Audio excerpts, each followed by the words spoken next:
네, 시청자 여러분 안녕하십니까? 더 특별한 전북 톡톡톡 아나운서 봉유정입니다. 네, 한 나라의 문화예술 수준을 가늠하려면 그 나라의 공연예술장을 가보면 안다라는 말이 있습니다. 작게는 지역도 마찬가지인데요. 전북특별자치도에는 한국소리문화전당 개관 전후로 문화예술 수준이 정말 비약적으로 발전했음을 알 수가 있습니다. 도민의 자긍심으로 함께한 한국소리문화전당 올해로 개관 25주년을 맞았는데요. 새로운 전환기를 맞고 있는 한국소리문화전당 이승필 신임 대표와 함께 오늘 이야기 나눠보겠습니다. 네, 대표님 안녕하십니까? 안녕하십니까 도민 여러분. 소리문화전당 대표를 3월 2일자로 맡게 된 이승필입니다. 네, 이제 올해 대표로 취임하신 지 여러 날들이 지났습니다. 좀 어떻게 보내셨어요? 네, 어느 그 기관이나 새로 취임하면 좀 바쁘죠. 기본적으로는 취임식 준비하느라고 이렇게 바쁜 일정들도 있었고요. 또 하나는 이제 관계되는 기관들, 우리 도지사님이나 애총 회장님도 찾아뵙고 인사드리고, 그리고 또 저희 직원들하고도 서로 업무 보고나 업무 파악하면서 이야기 나누는 시간들이 많았는데요. 일모저모 좀 바쁜 봄날이었습니다. 네. 우리 이승필 대표께서는 전남 여수에 꽤 오랜 시간 머무셨습니다. 네. 거기에서 특히나 예울마루를 책임지고 좀 많은 성장을 또 시키셨는데요. 그 이야기 살짝 들어보겠습니다. 네. 예. 제가 여수로 가게 된 거는 이제 대학을 마치고 또 취업을 제스칼텍스 본사에 했었는데, 한 10여 년 기술 5년, 이제 영업 마케팅 분야에서 한 5년 하고 나서 저희 제스칼텍스 공장인 여수에 가게 됐는데, 가서 여러 가지 이제 공장 내부 업무들을 한 10여 년 맡았었고요. 제가 사회공헌 팀장을 맡으면서 이제 지역사회와 관련된 일들을 하게 됐고, 그때 에올마루라고 하는 공연장 전시장 조성 업무를 책임맡게 됐어요. 여수의 문화예술 수준을 현격히 높였다고 하는 그 에올마루 이렇게 조성부터 운영, 그리고 마지막 관장 겸 대표로 퇴임하기까지 한 12년 정도, 조성할 때까지 아마 15년 정도 집중하는 시간을 보냈었습니다. 네, 거기서 이제 시간을 보내시다가 우리 한국소리문화전당으로 오셨습니다. 그 소감은 좀 어떠셨어요? 저희가 에올마루 조성하면서 여러 군데 좀 벤치마킹을 했거든요. 국내외로. 예. 유럽 쪽도 벤치마킹을 했고, 일본에도 나오시마를 비롯해서 일본의 주요 국공립 이렇게 공연장들 벤치마킹을 했는데, 국내 벤치마킹도 있었습니다. 그중에 대표적인 것이 저희 한국소리문화전당이었습니다. 그 당시 이곳에 와서 벤치마킹을 했고, 규모는 정말 국내에서 예술의 전당 다음으로 크지 않을까 할 정도로 대단한 규모와 큰 꿈을 갖고 우리 전북 도민들과 또 전북도의 의지가 담겨 있는 그 아트센터이더라고요. 예. 근데 이제 세월이 많이 지나다 보니까 역전이 되어서 거꾸로 다른 곳을 벤치마킹해야 될 부분들이 참 많은 것을 확인하게 됐습니다. 정말 도민들의 열망이 우리 한국소리문화전당 새로운 대표께 오셔서 거는 기대가 정말 크거든요. 어떤 부분을 가장 좀 채워줘야겠다, 이런 예. 부분이 부족하다, 좀 내부적으로 들여다보셨겠죠. 네. 예. 이제 누구나 어떤 한 조직을 맡게 되면 그 조직의 이제 미션을 생각하게 됩니다. 이 조직이 존재 이유가 무엇인가, 그리고 목표가 무엇인가, 이제 그런 부분을 보게 되는데, 소리문화전당 5대 대표로 제가 이제 이렇게 부름을 받고 와 보니까 한 4가지 정도 업그레이드를 해야 되겠더라고요. 예. 그래서 저는 저를 찾은 게 업그레이드 대표로서의 소명을 제가 받고 왔구나 하는 그런 생각을 했는데요. 첫 번째로 보면 하드웨어 업그레이드입니다. 아까 조금 전에도 질문 주셨던 것처럼 어느 건축 전문가하고 제가 이런 이야기를 좀 했었어요, 최근에. 그랬더니 그 건축 박사님 하시는 말씀이, 건물이 25년이 되면 사람으로 치면 70살이래요. 그동안 어디 아픈 것도 있고 좀 여러 군데 손봐야 될 것들이 있는데 전면적인 리모델링이 아직 안 이루어졌기 때문에 일단 하드웨어적인 그런 그 업그레이드를 차원에서 상당한 노력이 필요하고요. 그런 면에서 다행인 거는 이렇게 다 동의하시더라고요. 그리고 전라북도 의원님들도 또는 지역의 오피니언 리더들께서 상당 부분 그 부분을 공감하고 계시고, 그래서 저희는 이제 금년도에 기본적인 기초적인 리모델링 용역을 노래하려고 준비하고 있습니다. 그게 첫 번째 하드웨어 업그레이드고, 두 번째는 말씀하신 대로 이제 컨텐츠 업그레이드가 필요합니다. 그동안에 주로 공연장 시설 유지 보수 측면, 그리고 큰 기획을 하려면 또 그에 상응하는 예산이 필요한데 그 부분이 좀 아쉬움이 있더라고요. 그래서 그런 예산이 확보된다면 전북 도민의 열망에 부응한 그런 컨텐츠를 마련하도록 하는 그런 컨텐츠 업그레이드가 있고요. 세 번째로는 그런 걸 해내려면 우리 직원들이나 관계 모든 구성원들의 역량이 필요하거든요. 그래서 그런 휴먼웨어 업그레이드가 필요한 걸 보게 됐습니다. 마지막으로는 최근에 뭐 대전에서도 안타까운 사고도 있고 그랬는데 어쨌든 공연장도 큰 공장이나 마찬가지입니다. 그런 거대한 공장들이 돌아가려면 늘 안전에 대한 위험 요소가 있거든요. 그래서 안전과 고객 서비스, ESG 경영의 업그레이드가 필요한 걸 보게 됐습니다. 그런 네 가지 분야의 업그레이드 소명을 통해서 좀 우리 도민들의 여망에 부응하도록 힘쓰도록 하겠습니다. 네. 그런데 이제 한국소리문화전당이 공공극장이고 그 운영 방식이 선진형 민간 위탁 방식을 선택하고 있다고 하는데요. 이게 어떤 의미인지 좀 풀어서 설명해 주실까요? 예. 예.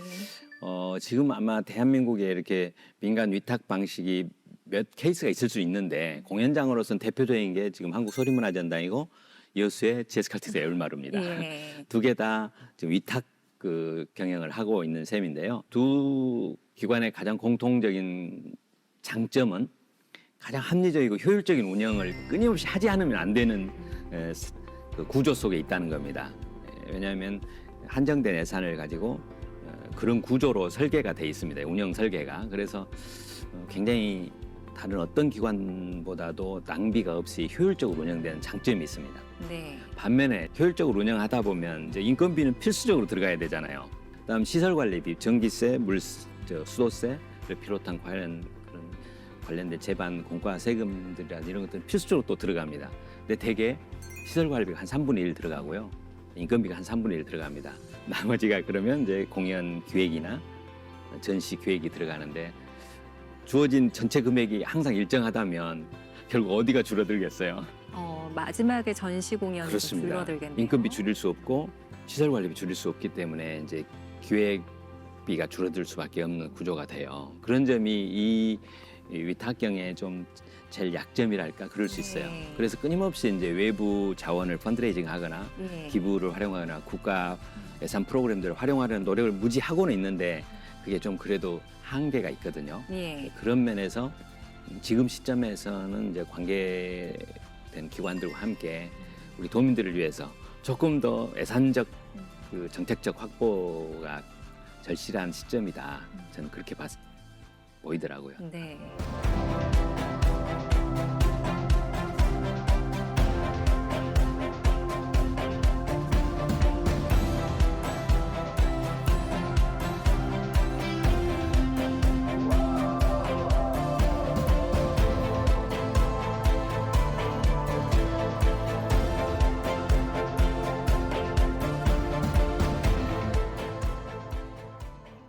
그렇다면 한국소리문화전당에서는 지금까지 해왔던 사업들을 쭉 보셨을 테고 네. 해왔던 어떤 기존의 기획 사업이랄까요? 네. 이런 게 뭐 시즌제로도 있었습니까? 예, 이런 것들을 계속 하실 예정이신가요? 예. 일단 금년도에 이제 제가 3월 1일자로 이렇게 취임을 했는데요.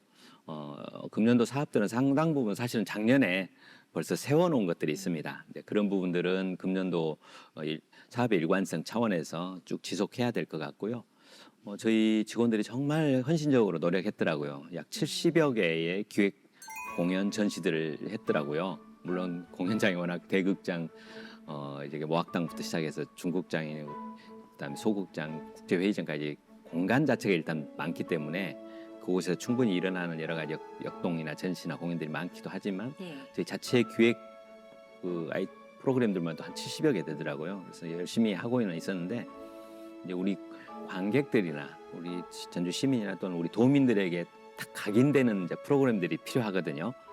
그런 면에서 저는 향후 이제 내년에 주로 진행이 될 추진할 생각을 하고 있습니다만은 시즌제를 해서 봄이면 뭐 여름이면 어떤 거, 가을이면 뭐 겨울이면 어떤 그렇게 우리 관객에게 잘 인식되면서 그것을 기대하는 그리고 함께 참여하는 그런 프로그램들을 하고 싶습니다. 네.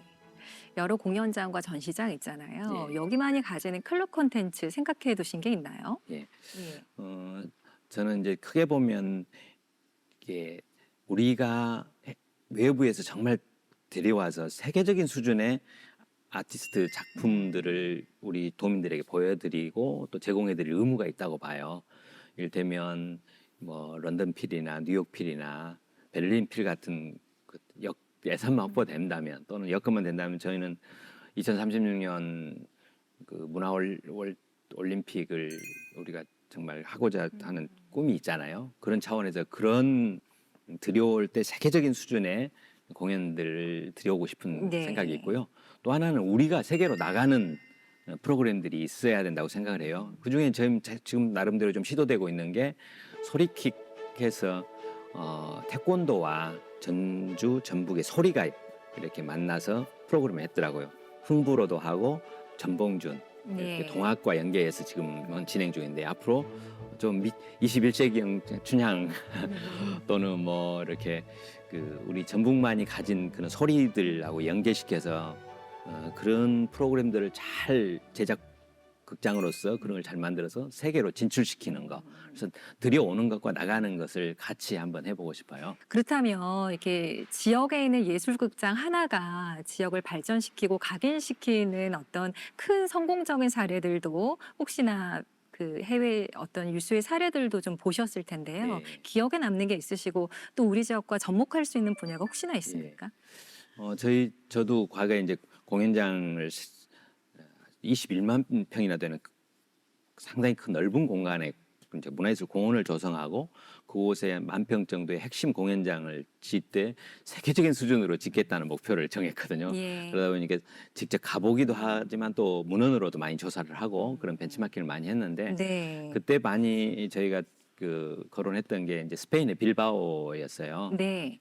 좋은 미술관 하나가 들어섬으로써 얼마나 그 철강이나 조선 산업이 이제 쇠퇴하면서 거의 녹슨 도시가 이 좋은 구겐하임 미술관이 들어서면서 완전히 100만 명 이상의 관광객이 오는 그런 도시로 바뀌었거든요. 그러면서 이제 연관에서 많은 도시가 재생되는 그런 일이 있었는데 그게 생각이 나고요. 또 하나는 저희가 직접 제가 갔던 곳 중에 이제 많은 분들이 가셨던 곳일 거예요. 일본의 나오시마였습니다. 거기도 이제 폐광산으로 거의 뭐 쓰레기만 버려지던 섬이었는데 세계적인 아트센터를 만들어 놓았어요. 그러면서 관광객이 어마어마하니 50만에서 거의 100만 명이 간다고 그러는데 그런 곳이 됐고 국내에도 이제 요즘 그런 곳들이 좀 생겼습니다. 제가 지난주에 다녀오긴 했습니다만은 우리 전주에도 팔복예술공장 대표적인 사례 중에 하나라고 봅니다. 굉장히 매력적인 공간으로 재생이 된 걸 보게 됐고요. 작년에 50만 명 다녀갔다 그러더라고요. 네. 그런 면에서 상당히 성공적인 케이스고 삼내예술촌도 그렇고 제가 다 지금 돌아가 봤거든요. 네. 우리 전북에서 하고 있는 것들. 네. 그런 것들이 문화예술이 또는 문화예술의 전시장이나 공연장 하나가 한 지역을 바꾸는 사례가 되고 있고요. 앞으로 더 많은 그런 사례들이 국내외에 일어나리라고 봅니다. 도내 14개 지자체의 문화 소외 지역을 찾아가는 다양한 공연 예술도 좀 진행을 한국소리문화전당 측에서 해왔습니다. 네. 이런 사업들도 어떻게 좀 방향성을 같이 하시는지 아니면 달라지는 부분이 있다면 어떤 거가 예. 있을까요? 그동안에도 이렇게 도에 있는 지자체들을 이렇게 전체에게 문화 소외 지역이 없도록 그렇게 하고자 하는 노력을 도 차원에서도 한 거고 네. 이제 그런 일환으로 저희 한국소리문화전당도 찾아가는 문화 공연들을 쭉 해왔더라고요. 정말 잘 한 거고 애써 왔다고 보고요. 이제 찾아가는 것뿐만 아니라 우리가 잘 만든 걸 가지고 갈 뿐 아니라 앞으로는 그 지역에 예술인들이 있거나 그 지역에 좋은 컨텐츠가 있으면 우리의 제작 역량이나 기획 역량이 있잖아요. 그다음에 훈련된 스태프들이 있고 함께 만들어서 거꾸로 저희 전당에도 이렇게 상향 올리기도 하고 그걸 가지고 다른 지역 전라북도를 넘어선 전라남도든 경상도든 서울이든 함께 진출하는 그런 사례까지 한번 이렇게 목표로 직원들과 최근 한번 이야기를 한 적이 있습니다. 네, 전주 세계소리축제 잘 아실 거고 예. 1년에 한 번씩 정말 큰 무대와 또 여러 다국가에서 많은 연주자분들, 예술가인들이 오는 그 소리의 장인데요. 이에 대한 대비도 조금씩 하시고 계시죠? 예. 이게 어떻게 판단하십니까? 최근 예. 그 집행위원장님 또 운영위원장님 이렇게 뵙고 네. 서로 인사 나누고 서로 협력을 잘 하자고 이제 이런 이야기를 나눴는데요. 오랜 동안 해오다 보면 잘 될 때도 있고 조금 아쉬울 때도 있고 또 리더십 따라 좀 이렇게 방향성이 달라지기도 하고 그렇더라고요. 저도 이제 여수에서는 거부순 축제가 있어서 저도 기획도 같이 해본 적도 있고 그랬었는데 축제의 큰 장점도 있지만 어쨌든 아쉬운 점이 있는 경우도 있어요. 근데 어쨌든 장소가 저희 한국소리문화전당에서 주무대로 이루어지니까 장소의 주인은 저희잖아요. 그러니까 저희가 더 우리 행사라고 생각을 하고 적극적으로 돕도록 그렇게 함께 윈윈하도록 시너지를 내도록 그렇게 하겠습니다. 또 소리축제가 잘 돼야 한국소리문화전도 더 널리 알려질 거니까 더 많은 소통을 통해서 서로 좀 윈윈하도록 위원장님하고 더 자주 뵙도록 하겠습니다. 또한 한 가지 더 중요한 게 우리 그 도내에는 청년 예술가, 신진 예술가 혹은 예술을 계속 해왔던 분들이 정말 많이 있는데 우리 예술인들에게는 이러한 전시 공간, 공연 공간이 놀이터가 돼야 되거든요. 이런 부분 지원 사업은 좀 생각하고 계시는 게 있습니까? 예, 사실 저희가 다 할 수는 없는데요. 이제 그쪽에 분야의 전문 그 기관은 사실은 문화재단입니다. 그래서 전주시문화재단, 전북문화재단이 현재 관련된 예산이나 조직을 가지고 있으니까 그곳을 통해서 일차적으로는 아마 잘 되도록 저희도 협업하고 다만 이제 저희 공간에서 이루어진 것이나 또는 저희 공간에 서고 싶고 저희 전시장에 전시했을 때의 그 자부심이나 또는 명성도가 달라질 수 있거든요. 그런 면에서는 저희도 함께 노력하고 저희만의 또 어떤 그 프로그램들을 해서 우리 지역이나 우리 전북도의 청년 예술인들이 저희 소리문화전당을 통해서 커나갈 수 있도록 여러 가지 좀 방편들을 저도 그간 제가 가졌던 노하우나 또 했던 일들과 함께 살펴보도록 할 예정입니다. 그 서울에서 코엑스에서는 1년에 한 번씩 키아프라고 큰 세계적인 전시 어떤 정말 축제를 하잖아요. 저도 이제 빠지지 않고 갖는 편인데 그래도 지역에서는 어떤 화방이나 화실 혹은 사적인 기업에서 어떤 대단히 예쁜 그림들을 또 내걸긴 하던데요. 우리 지역에서도 그런 걸출한 화가들을 한국소리문화전당에서 좀 어떤 협업을 하거나 키워서 좀 하는 그런 방안은 전혀 없습니까? 좀 너무 아쉽더라고요. 그렇죠. 예. 주로 이제 전시장이 있긴 한데 미술관은 아니고 저희는 이제 전시장만 있습니다. 예. 사실은 미술관이 이제 그 역할을 하는데 저희 소리문화전당은 이제 전시 쪽은 좀 이렇게 그런 창작 스튜디오 같은 곳이 저희가 운영하고 있지는 않아서 아쉬움이 있는데 만일 관련되는 이제 문화재단이나 또는 전주 시립미술관이나 좀 도립미술관과 좀 이렇게 이야기하다 보면 우리가 기여할 수 있는 부분도 있을 것 같아요. 향후 전체적인 리모델링을 시설 리모델링을 하면서 네. 만약 기회가 온다면 이제 또 그런 데서 좀 좋은 방안들을 찾아보도록 하겠습니다. 네, 알겠습니다.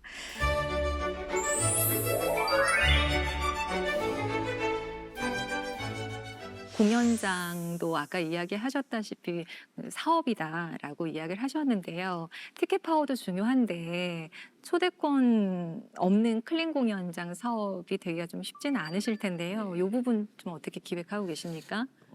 그 부분은 양면성이 있습니다. 제가 과거 이제 열마루에서도 저희는 아예 무료 공연이 없는 공연장으로 저희 기획 사업은 그렇게 했어요. 저희가 비록 좌석이 조금 덜 차더라도 그런 반드시 그 유료 공연, 유료 전시를 하려는 끊임없는 노력을 했습니다. 그래야 다른 기획사들이 와서 저희 그 지역에 와서 나름대로 어느 정도 손해는 안 보아야 되잖아요. 손해 보고는 다음에 올 수 없잖아요. 그런 면에서 저희가 가격을 유지해주기 위한 치열한 노력을 했거든요. 네. 그것이 이제 고객들한테도 우리 관객들한테도 공연이나 전시는 돈 내고 보는 거구나. 이전에는 전혀 그런 생각 안 하셨다가 그걸 이제 자리 잡게 만든 거죠. 좋은 공연으로 그 반드시 유료 정책을 했으니까 네. 어떤 문화의 그 가치를 향상시키고 또 다른 작가들이나 기획사들이 활동하는 배경을 만들어준 건 큰 장점이 있어요. 근데 네. 끊임없이 다른 한편에서는 좀 우리도 좀 문턱을 낮춰달라. 또 시민들이 좀 이렇게 좀 저가로 내지는 아예 무료로 좀 볼 수 있게 하는 방법이 없냐. 사용은 한다면서 너네 그러면 되냐.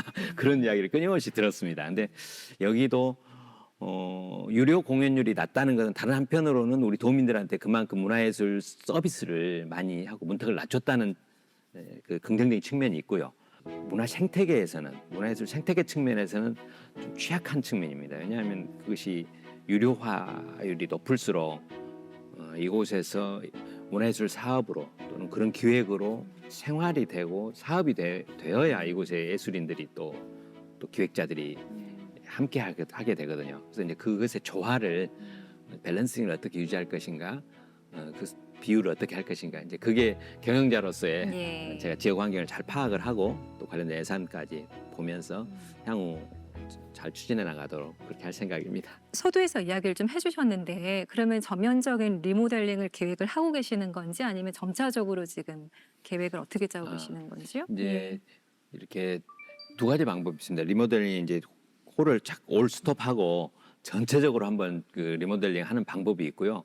근데 이제 저희가 전북도 도민의 것이잖아요. 또 예술인들이 다른 공간도 있어야 되고 그렇기 때문에 실제로 전체를 클로징하고 이렇게 리모델링 하기는 쉽지는 않을 것 같아요. 네. 그런 점이 하나 있고 두 번째는 이제 관련된 예산의 문제인데 네. 아까도 말씀드린 것처럼 적어도 500억에서 1,000억 정도는 들여야 될 것 같아요. 네. 제가 보고 제 그 감으로는 그런 면에서 그 예산이 한 단회 연도에 탁 확보가 된다는 보장은 진짜 쉽지가 않은 것 같더라고요. 그런 면에서 이제 그 마스터 플랜을 세우고 그걸 단계적으로 해나가는 그래서 뭐 시급한 것부터 이제 기술적으로 시급한 분야가 있고 또는 공간적으로 시급한 곳이 있을 수 있어요. 그래서 시급성과 효율성을 같이 보면서 이제 전체 관련된 전문 영역을 통해서 마스터 플랜을 세우고 그래 차근차근 해가는 형태가 되지 않을까 싶어요. 뭐 2년이든 3년이든 예산 상황이나 또는 홀 운영 상황에 따라서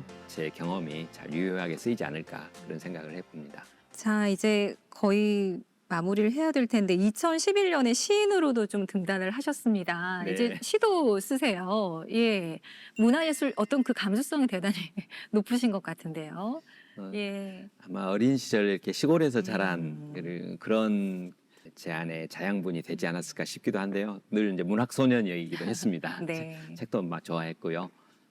그런 면에서 그때 황금찬 쌤도 추천해 주시고 또 다른 시인님도 추천해 주셔서 이제 장주문에 등단했었습니다. 네. 오늘 그 저희 시청자분들을 위해서 시 한 편을 낭송을 해주신다고 들었습니다. 예. 좀 준비가 되셨으면 저희가 좀 아, 들어볼 수 있을까요? 예. 여러 시들이 있긴 한데 네. 그래도 이 겨울 지나 그 봄을 향해 올 때쯤에 생각나는 그 시가 있습니다.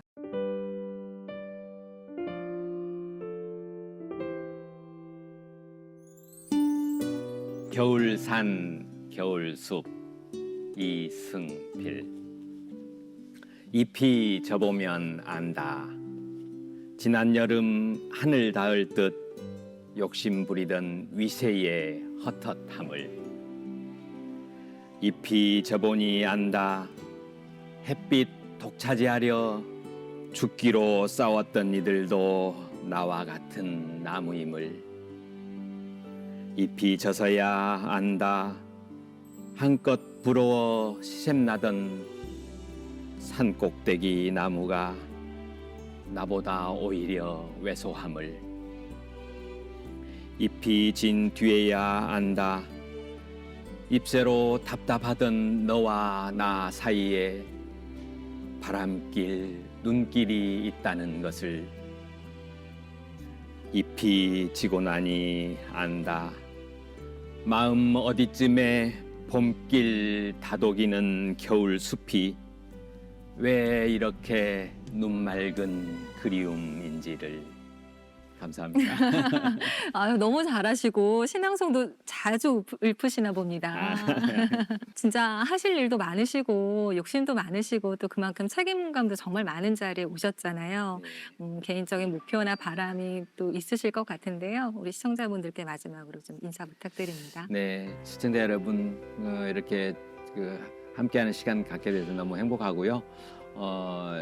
저희 한국소리문화전당이 이제 그런 업그레이드 해야 될 그런 소명도 있지만 제가 바라는 거는 우리 소리문화전당에 우리 도민 여러분이 누구나 오고 싶어하는 그 희망의 공간, 그리고 오면 행복한 공간, 그리고 공연이든 전시든 이렇게 보고 또 듣고 그러시면 힐링이 일어나는 그런 공간, 영어로 하면 호프, 해피, 힐링인데요. 그런 3H의 공간이 되기를 개인적으로 바랍니다. 그 현장에 제가 늘 관객 여러분을 맞이하겠습니다. 도민 여러분 많이 찾아주시고 또 우리 지역이 큰 꿈을 가지고 있는 만큼 그 꿈을 이루는데 저희가 문화예술 인프라로서 역할을 하도록 제가 앞서서 노력하겠습니다. 그리고 저부터 우리 전주와 또 전라북도를 사랑하고 도민 여러분의 축복의 통로가 되도록 하겠습니다. 감사합니다.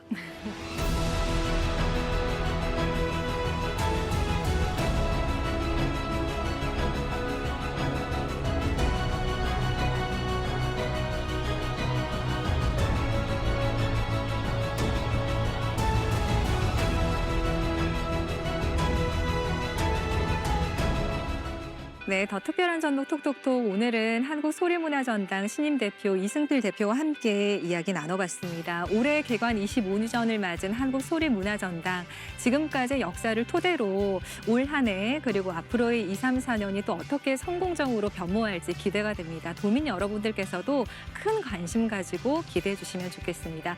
더 특별한 전북 톡톡톡 오늘은 여기서 마칩니다. 고맙습니다.